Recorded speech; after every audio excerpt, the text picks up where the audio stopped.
Capitalism is in crisis, and it is destroying our lives.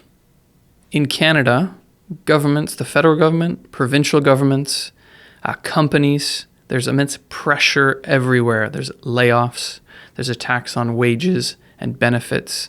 The federal level, Mark Carney's budget is a war and austerity budget, massive increased military spending and cuts, tens of thousands of public sector jobs being cut.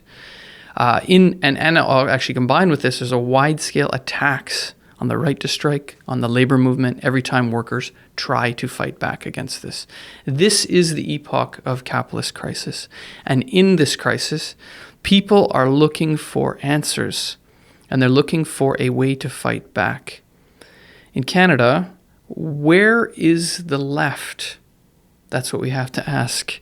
And in Canada here, we have the New Democratic Party, the NDP, which has been the mainstream left-wing party in Canada since the early 60s. It was founded by the labor movement. It called itself a socialist party, at least in the beginning. It's nowhere to be found, actually. If they are found, they're found propping up the Liberals or voting for that budget that I just described.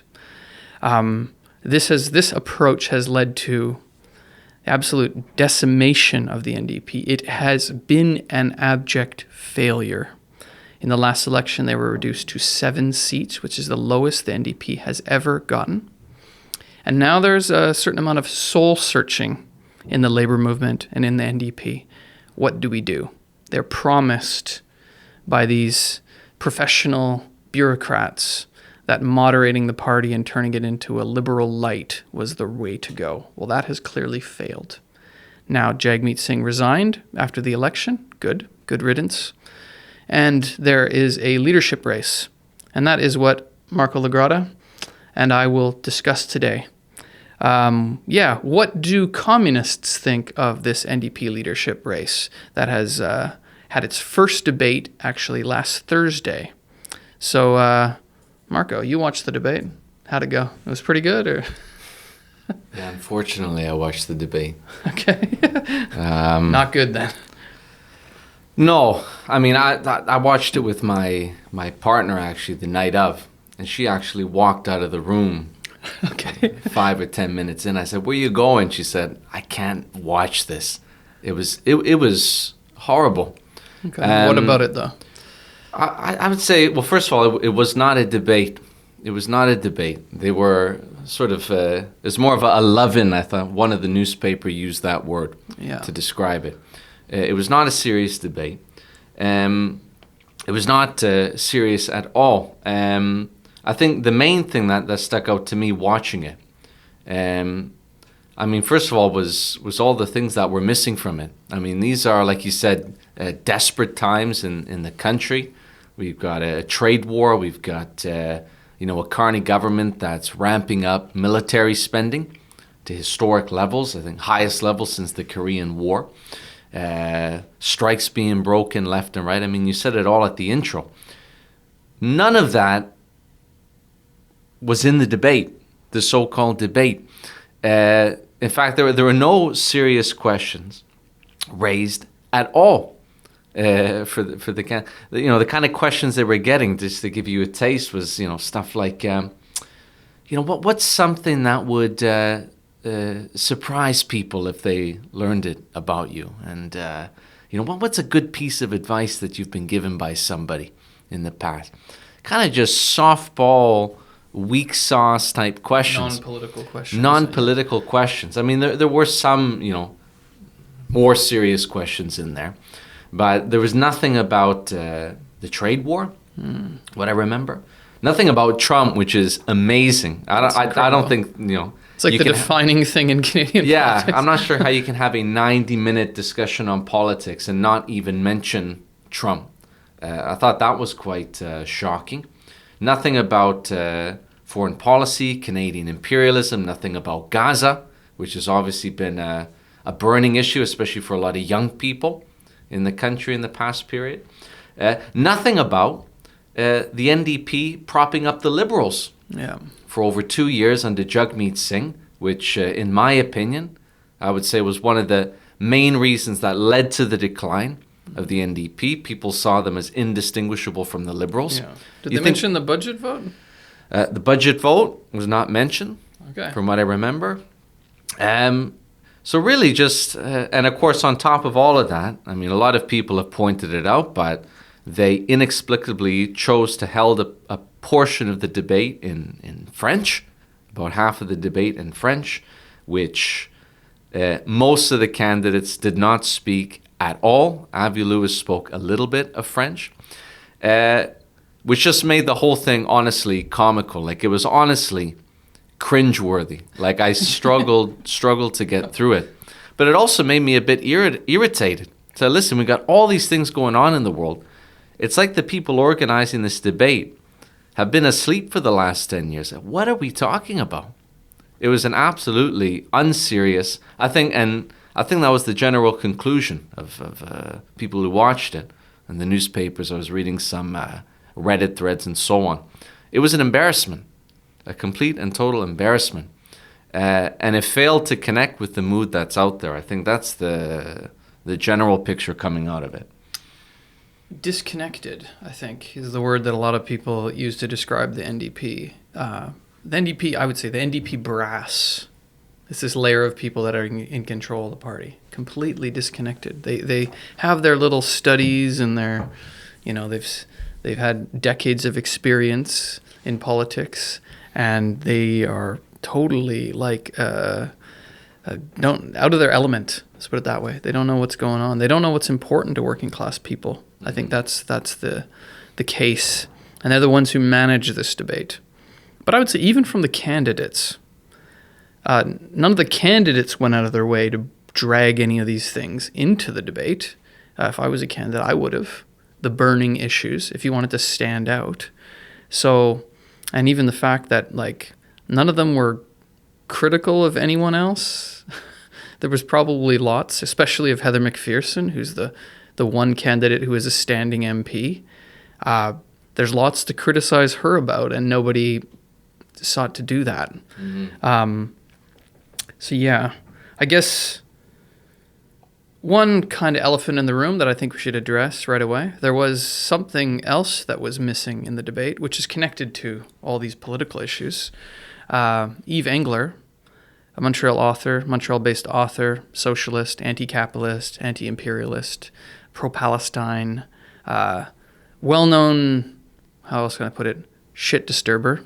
He famously tracks down right-wing politicians wherever they are with phone in hand and asks them a question about the Gaza war or their funding of the military or whatever, and they refuse to answer. And he's actually become kind of popular in some layers of the left especially the Palestine solidarity movement because of this. He's seen as seen as a bit of a hero in a way, He was actually in court recently because this Zionist had been targeting him, ridiculously so, and the police arrested him for tweets, I believe it was, which is a scandalous attack on the right of freedom of expression.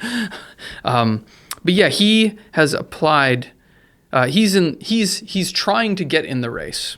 He started his campaign months ago, raised money, he's developed volunteers, and he's applied to be part of the party. And he has not been approved by their vetting committee. They have a 3-person vetting committee that has to approve him. So he was not included in the debate. So I don't know. Do you have any thoughts about that? What about Yves Engler? I mean, first I was hoping he would be in the debate. When they announced that he wouldn't be participating, I remember saying to myself, this is going to suck. Okay. and it did suck without Yves Engler. And it's not just because he's a shit disturber, as you said, which I think is what people like about him. Yeah. Is that, or some young people like about him, is that, he speaks truth to power, if you like. And you said, he does it to right-wing politicians, but he's also done it to quote-unquote left-wing politicians. I had a video pop up on my feed yesterday. I'd actually never seen it before, but he'd confronted Jagmeet Singh. Oh, yeah. About the pro-Palestine guy they excluded, right? Exactly. Which I would add, the history, the NDP has a history of excluding pro-Palestinian candidates from running as candidates in the party. So he confronted him on that in a very, aggressive way. He didn't get physical, but, he was aggressive with him. And I think that's a draw for some people. He's confrontational. He speaks truth to power. He's running on a platform, I read it the other day, that's, a socialist platform. He's calling for things that the socialist movement traditionally stood for, like taking over the big banks, taking over the big corporations. He's called for, the overthrow of capitalism and clearly identified capitalism as, a source of the problems. Obviously, stridently anti-imperialist. That's his main issue, if you like. He's written lots of books on it. His expertise, calling for Canada to be removed from NATO, to reduce military spending, to use that spending on, homes and social programs, and so on and so forth. And also critical of the NDP's alliance with the Liberal Party and propping up the Liberal Party. So I think if he were there, those issues, which are serious issues, serious questions, might have actually been discussed. It might have actually been a debate instead of, 5 candidates just, seeing who could, kiss ass the most. Because that's really what it was. It seemed like, we're all just a bunch of friends here. It's as if there's not this major crisis happening out there in the real world. So I think that was a major loss. Now, obviously, they had, from their perspective, good reason to exclude him. It's pretty awkward if he's there. It's pretty awkward if he's there. And I think bigger picture, Yves Engler, obviously you could say this or that about him, but Yves Engler is a figure that they do not want to be associated with, right? The whole confronting politicians in the street, attacking capitalism, attacking the NDP. He actually wrote a book. He's written a number of books. I've read a few of them. They're good books. He's written one which is essentially a history of the NDP's role in supporting imperialist wars in Canada. They have. I'm sure that they're not happy about that. That this guy, in other words, he's been a critic of the NDP bureaucracy as well for the role it's played in these wars and so on. They don't want to be associated with that. And I think, more importantly, they can't control this guy. They can't control this guy.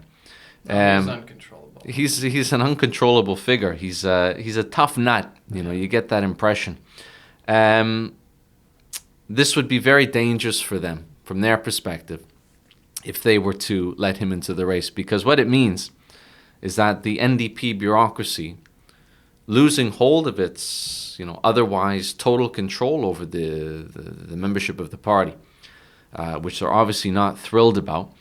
And I think explains why it's been so difficult for him to enter the race. Now, there's been this discussion because now Yves Engler, he entered the race in you could say, a slightly unique way. Now, what that unconventional, an unconventional way. What that strategy essentially was is that Yves Engler and the people organizing with him are fully aware that the NDP bureaucracy has a history of blocking candidates like him. And he's probably aware that they're probably going to do what they can to block him as well. So what he did was, he built this campaign. He said, listen, we're going to build the movement first. We're going to build support first. We're going to raise the money first. Once we've established that, then I'll submit my papers to join the leadership race. The strategy being that if we can build momentum first, it'll be more challenging for this unelected bureaucracy to block us from entering the race. And you can, you can have an opinion on that, but that was his strategy. Not against the rules, I don't think. As far as I understand, it's not against Elections Canada rules. It's, it's perfectly legal what he's doing. It's just unorthodox. But now this is being used against him to say, well, listen, you submitted it too late, so that's the reason why they didn't allow him into the debate. They need more time to vet it because I think he submitted it a week before the leadership debate took place. But beyond that, you've had organizers with some of the other campaigns which have come out and essentially used this situation to insinuate that there's some kind of malpractice taking place. There was one, Martin Lukács, is that how you pronounce his name? Who I believe is organizing with he's an Avi Lewis, who was on a podcast where essentially, first of all, he called him a grifter. Essentially that, this guy is in it for the wrong reasons. Of course, he didn't provide much of any evidence to that. But further than that, you've had figures like him insinuating that essentially there's some kind of malpractice going on with the campaign finances. Either that he's taking the money or that he's using this run to help sell his books. I've seen those claims being made by various different people. You had the chief electoral officer of the NDP who came out in October while all of this gossiping and rumor mongering was going around about Yves Engler, none of which had any basis in fact, not a single shred of evidence. The chief electoral officer came out and essentially amplified this gossip by saying, Yves Engler has been misleading his supporters about the nature of his campaign, saying that he hadn't submitted his leadership papers yet, something which he had never claimed to do, by the way. I think he was quite open from the beginning about what he was doing. And essentially, amplifying all of the gossip and rumors to create an environment which would essentially allow for him to be blocked from the leadership debate. Not only that, but he's been blocked from numerous events, NDP events. Yeah, there's provincial congresses he's been not allowed to attend. Yeah, which is his right to attend as a member of the NDP. It's a violation of his membership rights. It's a violation of his rights. Anyway, you can say what you'd like about Yves Engler.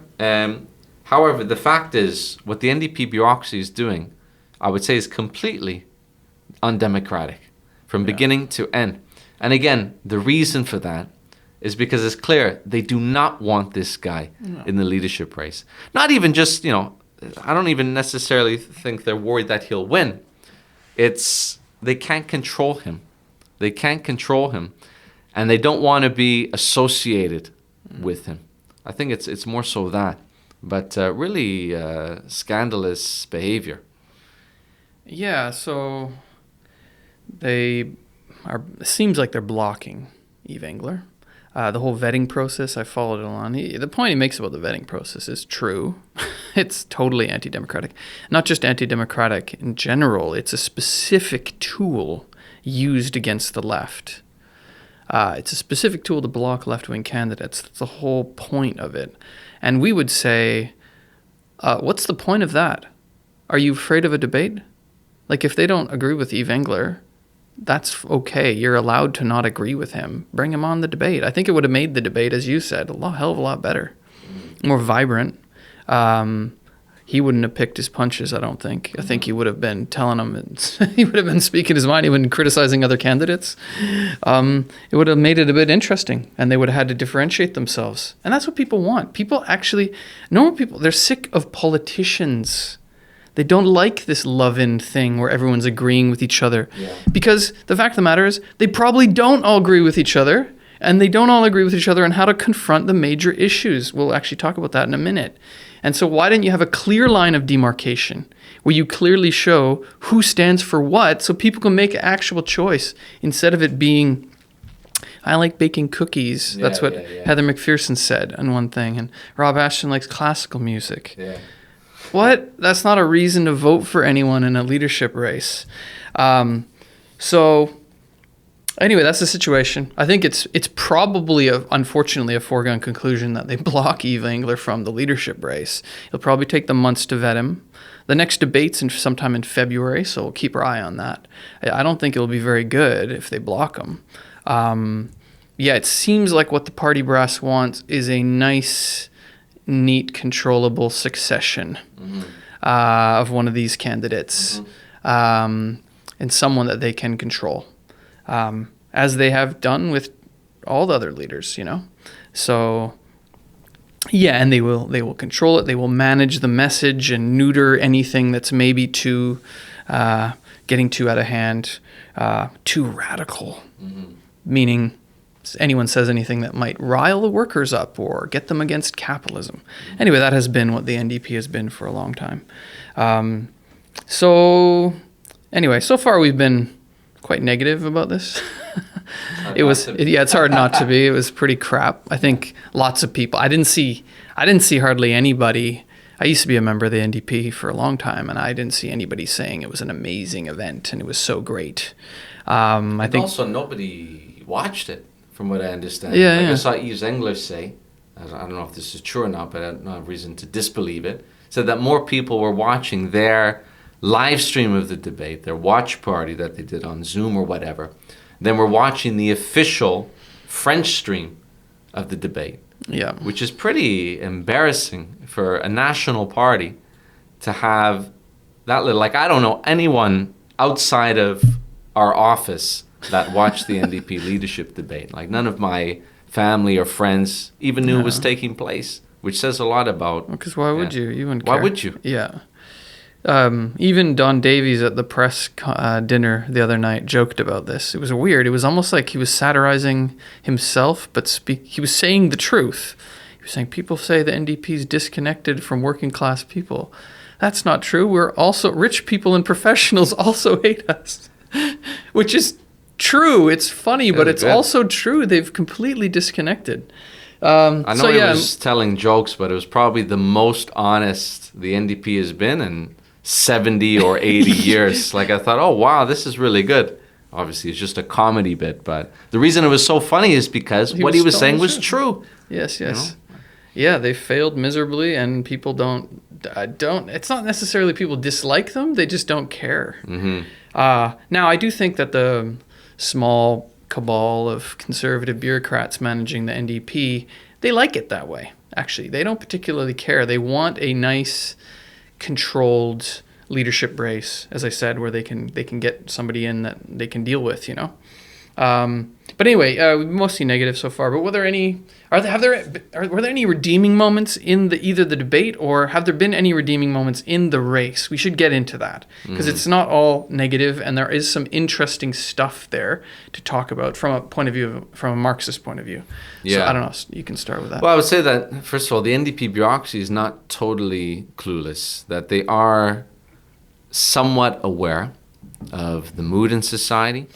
They're looking at things like Zoran Mamdani, figures like Bernie Sanders, Jeremy Corbyn. They've been studying these things, watching these things. They know what the mood is, particularly amongst young people, that there's an anger building up against the establishment, against capitalism. It's to the left of the NDP. That it's massively to the left. So I think, and this is reflected, I think, in especially what some of the candidates have been saying and some of the language that they've been using.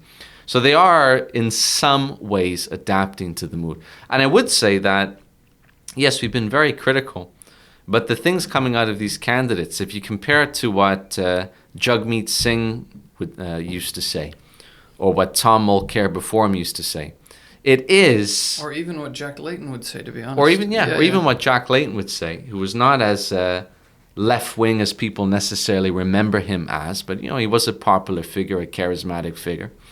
But there has been a noticeable shift, and I wouldn't want to overstate it, but a shift to the left in terms of the general vibe, I guess, that they're clearly trying to adapt to that mood. The language they use, yeah. The language they use. So many of the candidates have mentioned capitalism. I wouldn't say not in the same sort of strident and clear way that Yves Engler does, but it does feature. Avi Lewis has mentioned, the problems of capitalism. Yeah. I think you mentioned that Tennille Johnston had mentioned it. She mentioned capitalism. Rob Ashton has leaned very heavily, so he's the former longshore worker, union leader, who's sort of, I guess, shaping himself to be the working class candidate. Yeah, worker, yeah. Yeah, so which is literally, like, that's not an exaggeration. He's just His approach has been to say the word worker as or much, working class, or working class, or working this, or working that, as much as possible. It was honestly a bit cringy in the leadership debate because he wasn't actually. That's fine, obviously.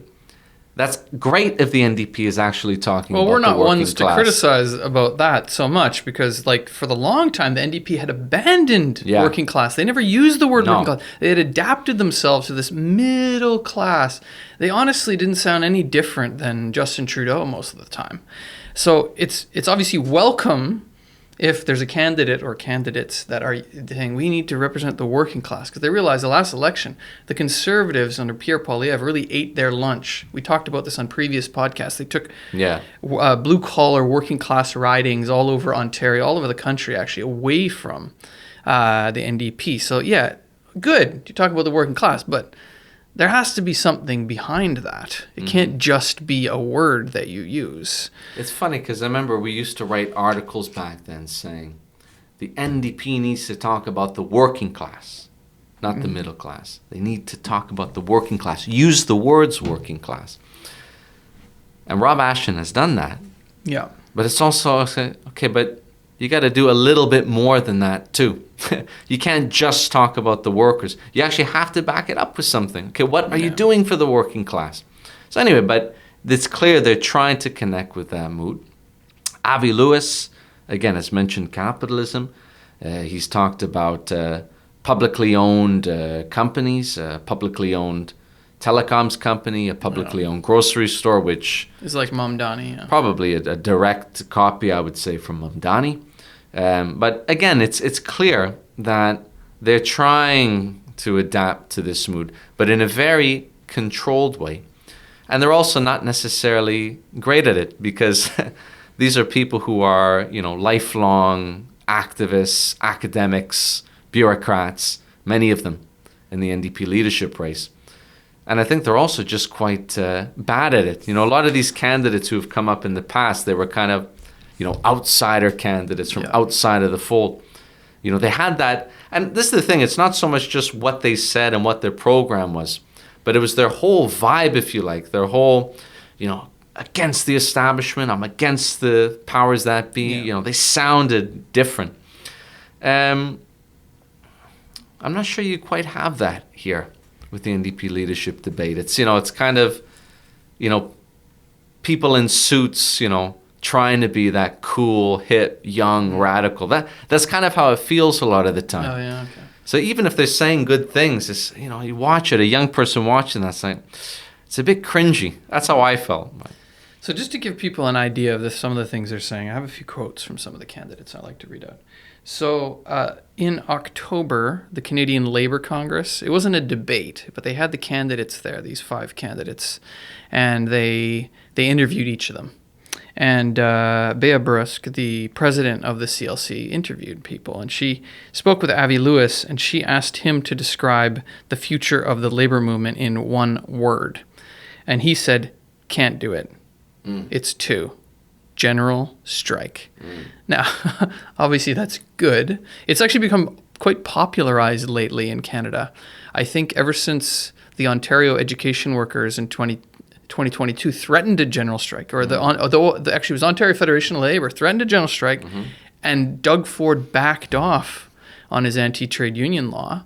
It's become, a lot of people think in their head, oh, that's not just some pie in the sky thing.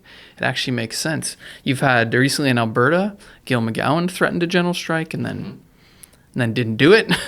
And in Quebec, Magali Picard, the president of the FTQ, the biggest trade union federation in the province, has said they're organizing a general strike for May 1st. So there's this kind of popularity of it. People like Sean Fain in the U.S., like trade union leaders talking about it. So he's obviously tapping into that. Whether or not he actually means it or is going to do anything towards building a general strike is another matter. But I think it's indicative of the mood that they're trying to tap into. He had another thing. He had a Zoom meeting of a whole bunch of supporters of his, Avi Lewis, and he said this: we need a party that speaks in direct language about why life is so unaffordable and so unbearable, about what got us to this point. And then he said, spoiler alert, capitalism. Good, that's true. in that same CLC meeting that I talked about, he said that the Brampton Stellantis plant should be taken into public ownership. They're shutting it down and moving it to the U.S. Okay, we'll get into that question in a minute. Obviously, that's far to the left of anything the NDP has ever said in decades, I think. So very interesting. Rob Ashton, he says this on his website: I'm not a politician. For most of my life, I've been a worker. I know what it means to put in a hard day's work, to worry if the paycheck will stretch far enough, and to stand shoulder to shoulder with others to take on the boss and win. So obviously that's his bold working class language.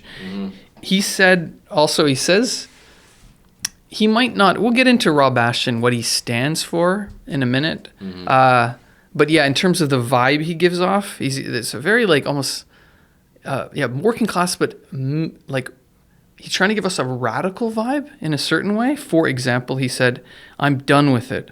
I'm done watching workers being on the menu. I'm done with the ruling class eating us alive.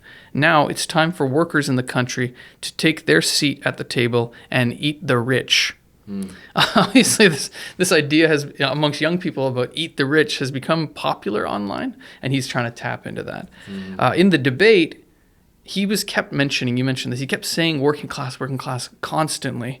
And he said, people say, what is the working class? The working class is anyone who doesn't own the means of production. Yeah. I don't know if he's been reading our stuff or something. That's basically a Marxist definition of more or less. It's actually not entirely true, because workers is not just someone who doesn't own the means of production, it's someone who sells their labor power to listen, Rob, you got to get it right next time. But just giving an idea of some of the things that they're saying, these statements, I've been paying attention to the NDP for a long time. I've never heard anyone in any leadership race in the NDP say anything like this, ever. So this is indicative of the mood, and they realize that they messed up, and now they're trying to correct with the working class, criticizing capitalism, stuff like that. So yeah, that's interesting. I think, so you have Ashton and Avi Lewis. Of the other candidates, I wanted to say a few words about Heather McPherson, because she's the only one that is a standing MP. So obviously that probably puts her in pretty good standing in the race. What's her deal? So I think above all the others, what she represents is clearly the party brass, the old guard. She has Brian Topp, who's a long-standing NDP bureaucrat, once ran for the party leadership, Anne McGrath, who is she was president of the party for many years. Big names in the NDP bureaucracy, actually, behind her. There was a funny actual discussion/debate between one of her supporters and Martin Lukács, who you mentioned, who's one of Avi Lewis' supporters on the CBC. I can't remember which program it was, but at some point, Lukács sort of, in a nice way, attacks the McPherson supporter, because she says, "Well, you were a coal company lobbyist." And she admits that she was. So this is the type of person that's supporting Heather McPherson. I'd say not the type of person that I should say should even be in a workers' party to begin with. You're lobbying on behalf of a capitalist. That is not. So this is kind of what Heather McPherson represents. She's been saying the NDP should be a big tent. She senses what's happening. There's a push to the left, and she's pushing back on that, saying the NDP should be a big tent, and they should avoid purity tests. In response to that, Avi Lewis has a slogan that says, the big tent is socialism, or socialism is the big tent, or something. So you can see that there is some shadow boxing happening here. Heather McPherson supported the Trans Mountain Pipeline. She was on this Israel-Canada committee, which Yves Engler has been quite critical of. I would say she's basically a liberal. She could probably be in the Liberal Party, and she wouldn't really have to change hardly any of her politics. Anyway, those are the three main front runners. We don't have to get into the other two, or we're not going to so much, just because I think they're they're not as important as these three. But I don't know. Do you have anything else to say about these three candidates? Well, just to say, because how you've described Heather McPherson, I mean, she is, everything wrong with the party, if you'd like, right? Because, in another world, she could have been a liberal. Yeah. In other words, she could have been a liberal. But these people who are trying to occupy the space on the left, Avi Lewis, Rob Ashton, none of that came out in the debate. They were treating Heather McPherson like they were best of friends, like they had no major disagreements. And again, this is the problem, is that if these people want to actually stand out and become a vehicle for working class people, a point of reference for working class people, they need to go after these types, right? Because these types are hated by the wider working class, by young people, because they're the ones who have essentially transformed the NDP into something that's now indistinguishable from the Liberal Party. Yeah. These aren't our friends. That's the thing with the NDP, is that we're all friends. We're all in this together. But there's a major divide, right? You've got workers in the NDP, trade unions, young people. But then on the other hand, you've got this ossified bureaucracy, the members of parliament, the party tops, the party bureaucrats, whose sole concern is maintaining control and maintaining power. Yeah. There are divisions, right? And we can't just, you can't gloss over those divisions. You need to lean into them, speak to the base, and actually speak to working people. But that's, again, that hasn't come out, right? Yeah. Obviously, they don't want it to come out.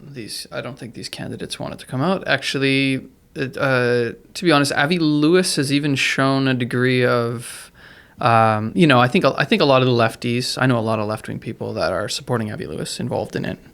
And you can see why, some of the things he says.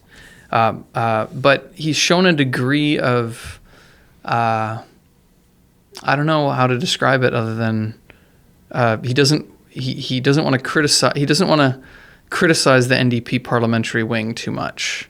So he with relation to the budget, we mentioned, it's a war and austerity budget. It's a friggin' horrible budget.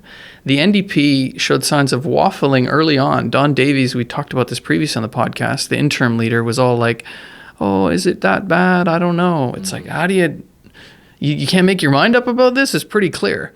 And Avi Lewis said publicly, he made a public post about it saying, I'm not going to call on them to vote against, I'm not a member of parliament. I'm not saying, it's like, you're literally campaigning to be the leader of this party and you can't tell which way they should vote. Mm-hmm. So in that sense, it's like, so you could tell what's happening in the NDP behind the scenes. There's that political class of operatives that are like, oh, wait a minute, we got to calculate our election chances. You know what I mean? And we don't want to cause an election. So we're going to abandon our principles. Mm. And they're fine abandoning their principles. They do it all the time. If they even have principles, some of them, I don't even know if they do. And Avi Lewis basically said he's not going to challenge that. Then after the vote happened, he said he was in solidarity with the 5 members that voted against. So I don't know. He's trying to court support, maybe amongst Jenny Kwan or Leah Gazan or some of the more left-wing MPs. I think that's a silly game. You should be clearly saying what you stand for. So I think it signals a bit that he's like, I'm willing to play ball and I would be controllable, which is bad. And I would say, insofar as he has gone on the attack, it has not been on the bureaucracy, but it's been on the left, right, with Yves Engler. So we mentioned, Luke Cox, who, again, is tons of Avi Lewis supporters online. Like, they're the ones spreading that he's a grifter type thing, which I find is a weird criticism because they usually don't back it up. It's like you're forced to prove that he's not a grifter, but it's like, well, he's only a grifter if you block him.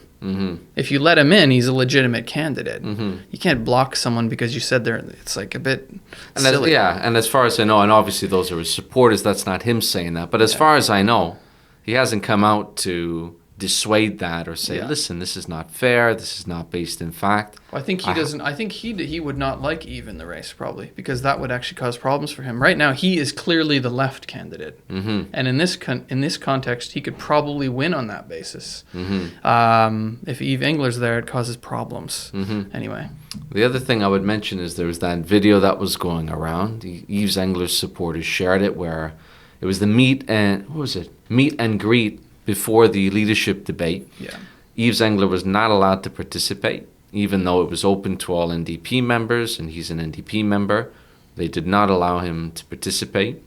But then at that meeting, one of Yves Engler's supporters asked the candidates, well, listen, why wasn't he allowed to participate?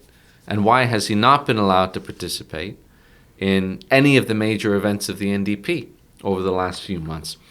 And it was actually Avi Lewis who fielded the question, who essentially, and he approached it in a very sort of lawyer-like, politician-like way, where, listen, this is the process. We all had to go through it. I had to wait to get vetted. Heather McPherson had to wait to get vetted. Now he has to wait to get vetted. And, just trying to be friendly, but while also defending the actions of the NDP bureaucracy. And she asked again, but, okay, he needs to get vetted, sure. But why are you blocking him from these other events? In his capacity as an NDP member. And he just didn't answer the question. He just said, listen, it's, the vetting committee. It's with the vetting committee. This is a process. I've answered your question. And actually the other two, Heather McPherson and Rob Ashton, didn't really, they did respond, but they essentially left it to Avi Lewis to defend the blocking of Yves Engler from the leadership race and from the activities of the party, which is quite, it's telling. You have to look at things like that. Why couldn't he just say, I think he should be in the race, and I think vetting is an anti-democratic process, and we should be a genuine democratic party. Yeah. And even if he says, I disagree with Yves Engler on many things, I think it should be in the discussion so we can have the debate. But he didn't say that. It's this kind of sneaky defense of the party bureaucracy blocking him. But then when it comes to the NDP bureaucracy, when it comes to the parliamentary caucus, so I think it was Avi Lewis who called them the Magnificent Seven, these 7 MPs in caucus. But just, it's just when it comes to the NDP bureaucracy, the parliamentary wing, it's just schmoozing, kissing on the cheek, we're all friends. Yeah. But then when it comes to Yves Engler, it's a very different approach. So I think you have to look at something like that. Obviously, what you said is true. There are some positive things that are being raised, public ownership. And actually one more quote that you didn't mention was at the leadership debate.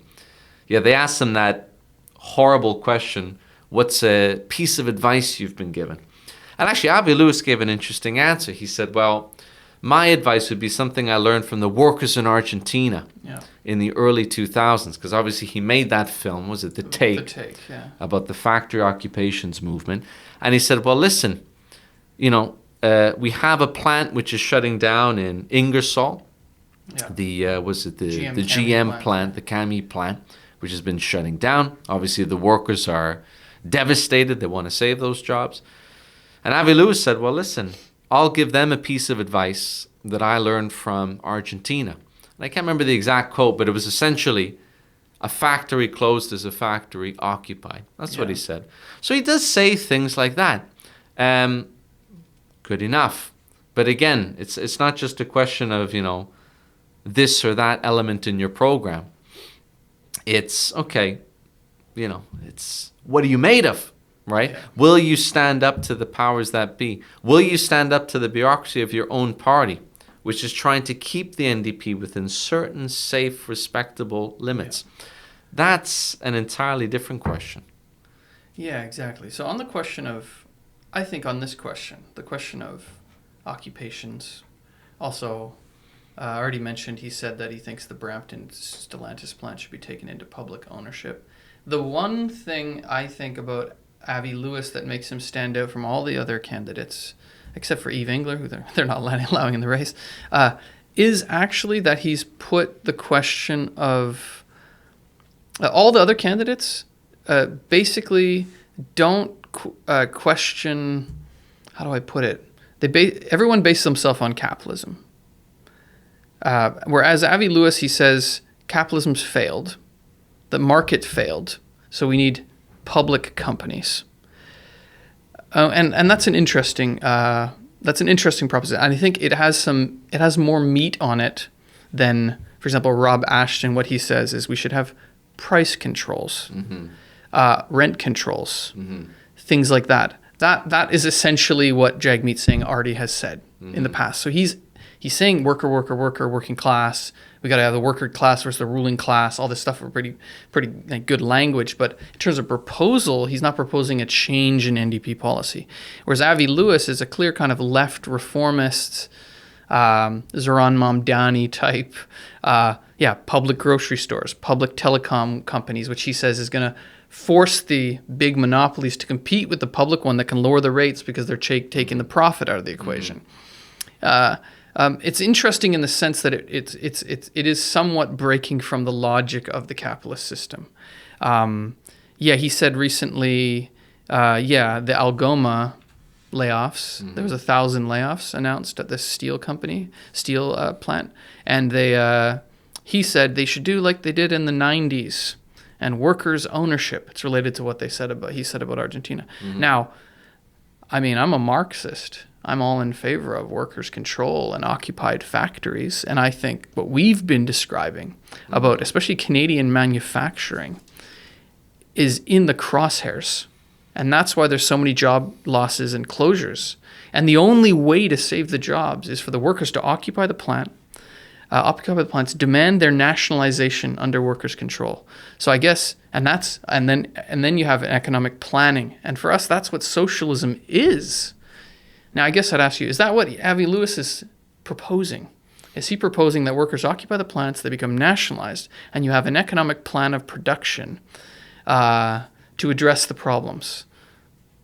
Yeah, and I would say that's really the problem, is that Avi Lewis has been very inconsistent on this question and leaning towards more so, when he says public options, to be clear, what he's saying is setting up new companies which would then essentially compete with the existing capitalist monopolies. So he's not touching private ownership.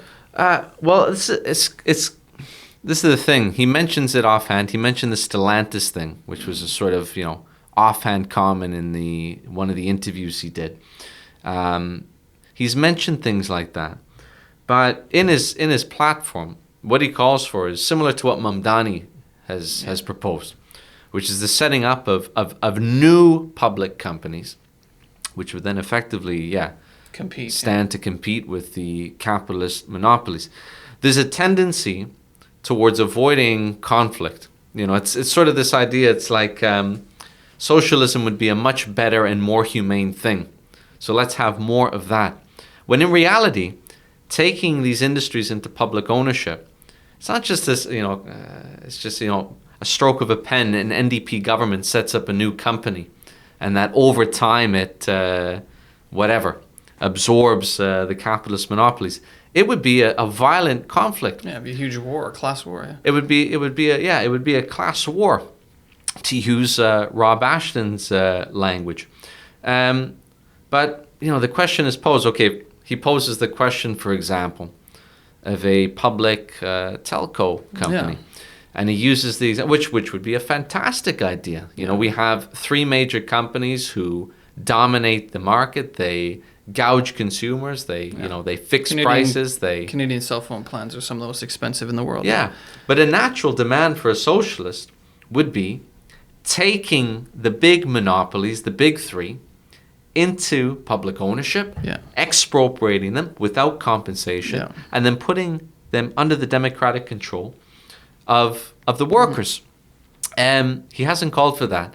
He's called for the setting up of a new telco company modeled on SaskTel, which I didn't actually know this, but Saskatchewan has its own public telecoms provider.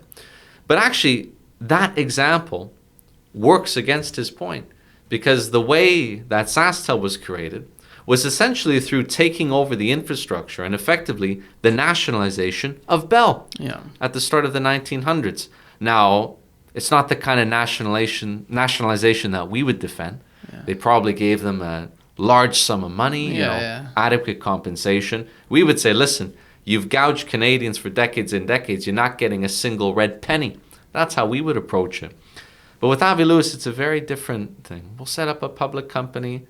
But again, it begs the question, where would this public company actually exist? How would it actually operate when the market's already dominated? In the realm of telecommunications, I studied telecommunications. There's a reason why there's three. Because there's the phone lines, which is a massive infrastructure that took billions of dollars of investment, actually largely state investment to build. And then there's the cable lines. So you have Rogers, which bought out Shaw, and you have Telus Bell. And Telus Bell control the phone lines, infrastructure, and Rogers and Shaw, Rogers now, control the cable. Videotron in Quebec is another one that controls, just in Quebec, the cable. So is he proposing that they're going to lay like hundreds of thousands of kilometers of new track of infrastructure all over the country? That's going to be in a massive, and also, why would you do that? I think the infrastructure is already there in these big monopolies. It should just be renationalized without compensation.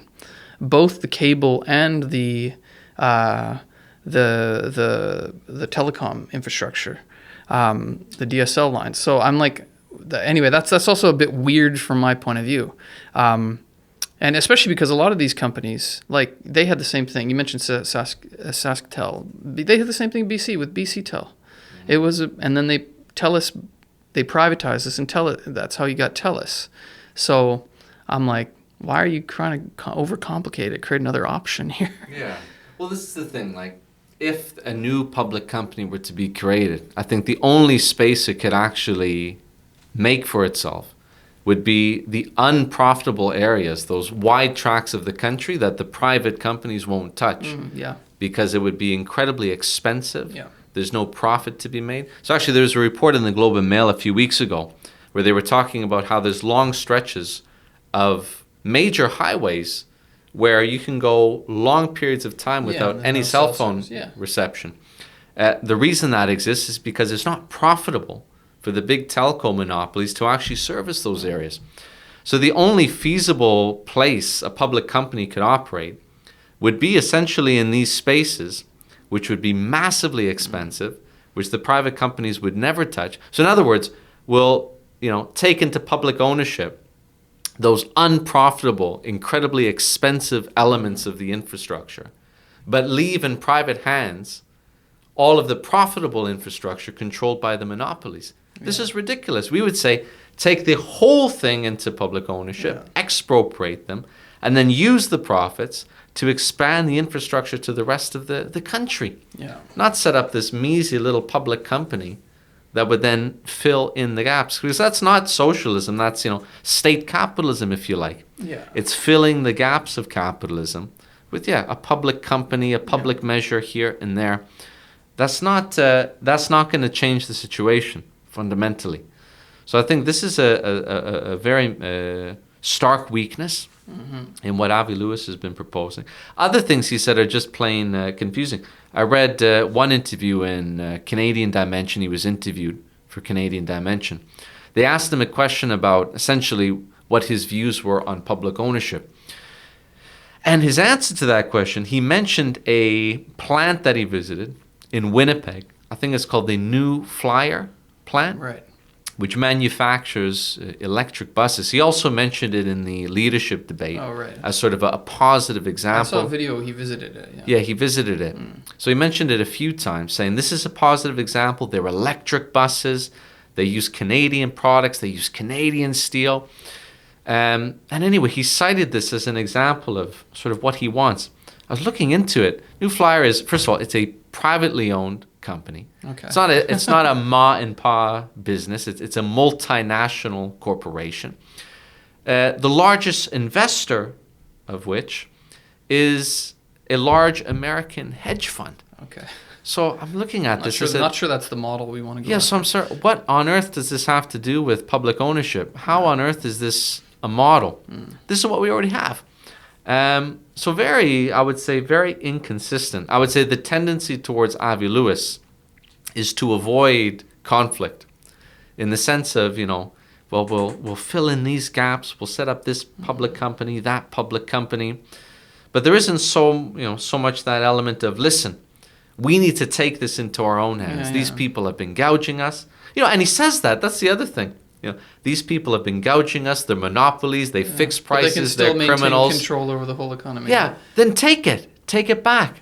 He makes the point, but he doesn't quite follow through to the necessary conclusion. Actually, I listened to an interview with him on Power and Politics with David Cochrane, that was in the early days when he had just launched his campaign. And I was actually quite surprised at some of the things he said.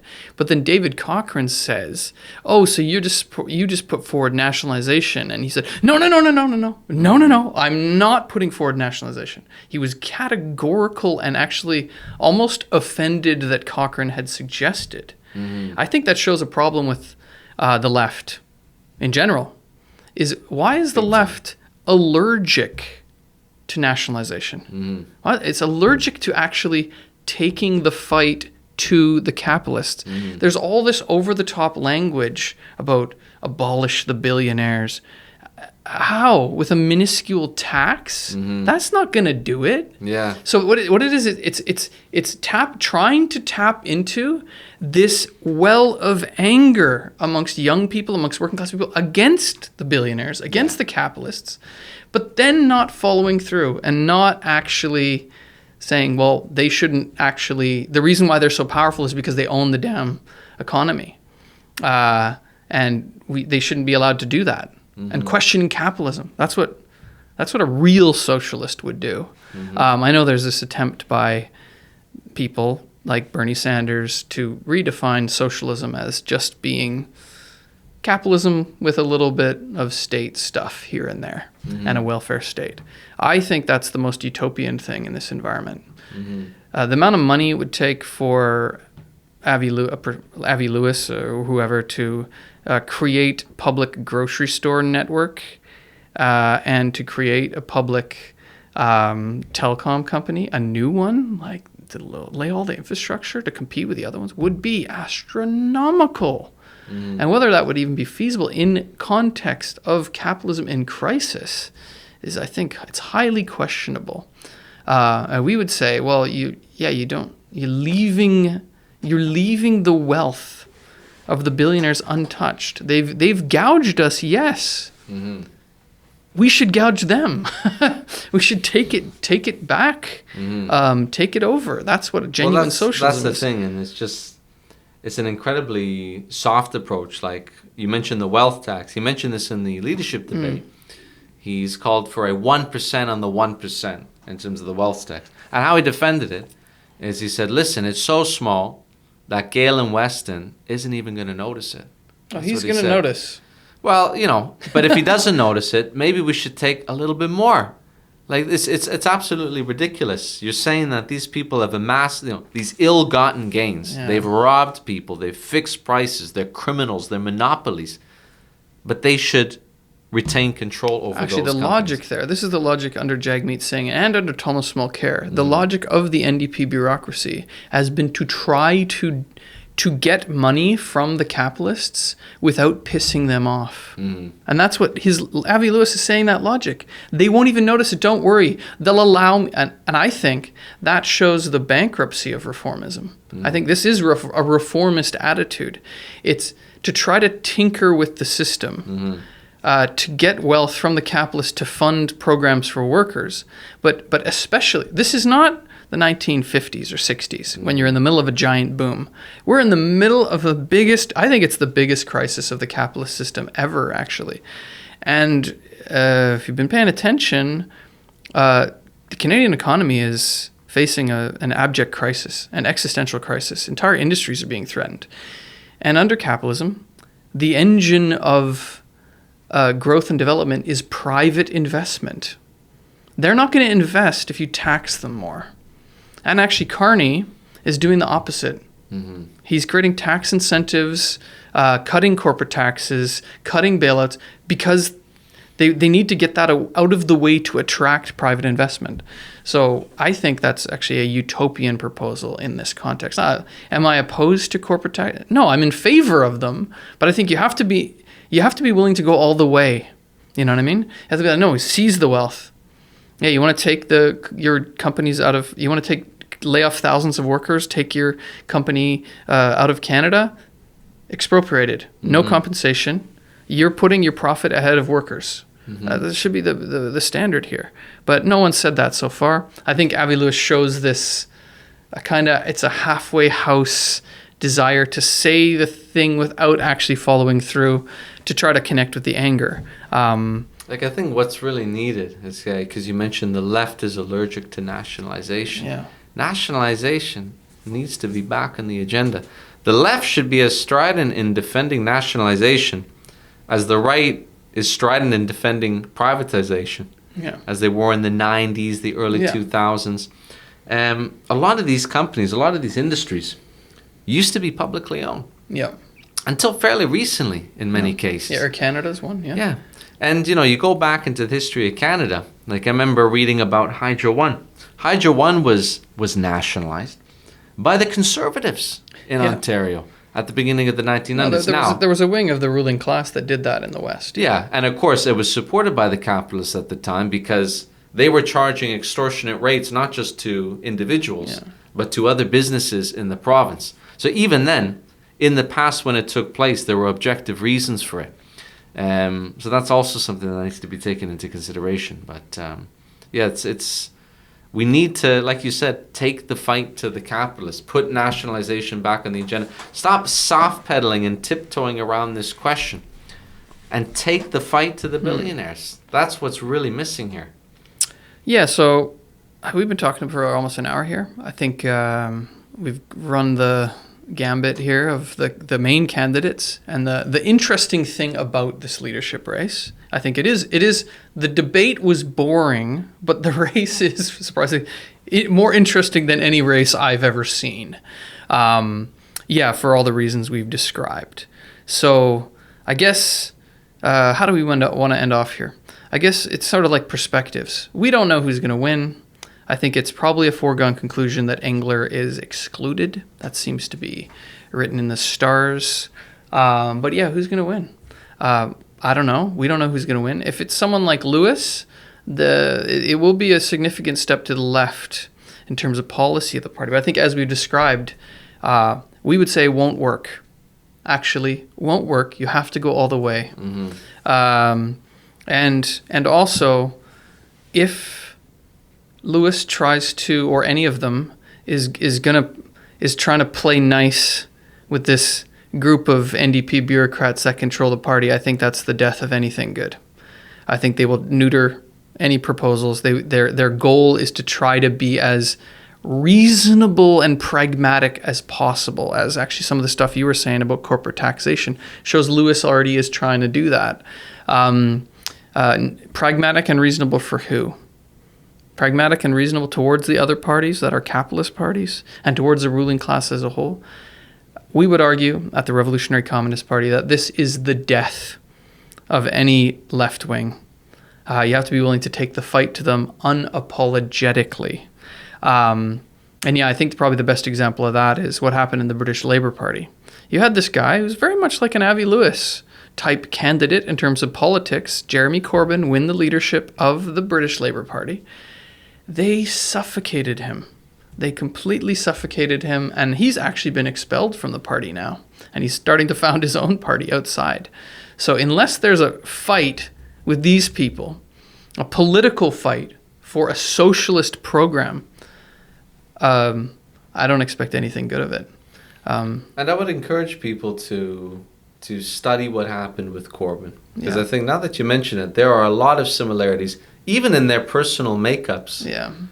Jeremy Corbyn said a lot of good things. He did defend nationalization. Yeah. I would say he was probably a bit more to the left of Avi Lewis, but comparable. He stood for nationalization of railways and stuff like that. Yeah. But they're both similar in the sense that they're weak.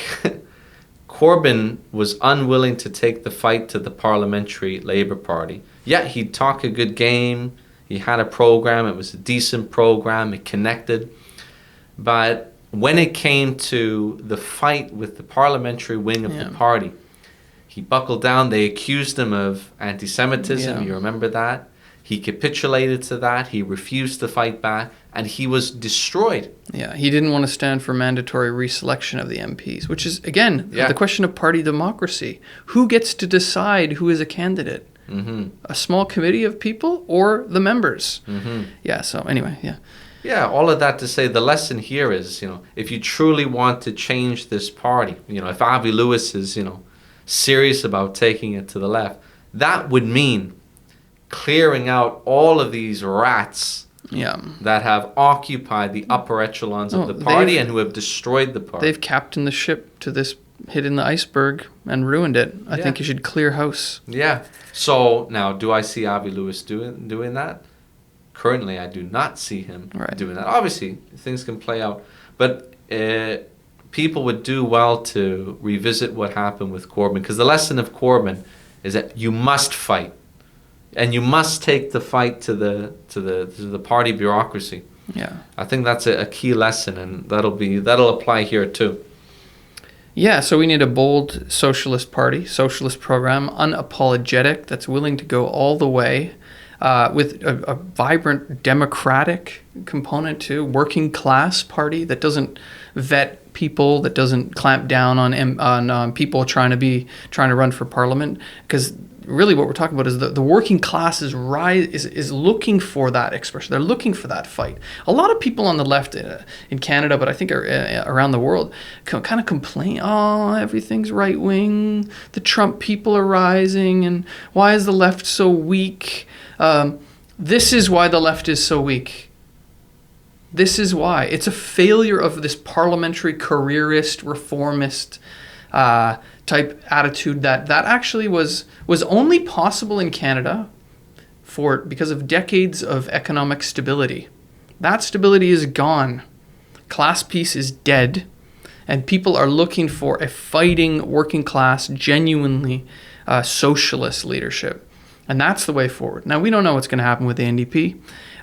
You can't really predict that type of thing. But in the long run, that is ultimately what is needed. And that is what the Revolutionary Communist Party is fighting for in Canada. So yeah, if you're interested in what we said here, if you're following the campaign, if you agree with it, and you want to help us fight for these ideas that Marco and I have described here, please reach out to us. You can find us at marxist.ca. And I want to mention, before we finish off here, very related to the topic of today, the biggest communist meeting in Canada, might even be in North America, the Montreal Marxist Winter School that's happening next February. We had over 600 people the last couple of years at it. I think it's going to be even bigger next year. The theme of that event is reform or revolution, which is linked to everything we said today. As long as we don't have a revolutionary perspective of breaking from capitalism, not good things will not happen. I think it's just constant backpedaling, backstepping. So, and you want to learn about that? You want to learn about what a genuine revolutionary alternative looks like? Come to the Montreal Marxist Winter School. We're going to have a series of, I think it's 11 presentations. You can find the details at marxist.ca/school and register for the school. Come to Montreal and join the Revolutionary Communist Party in our fight for a better world.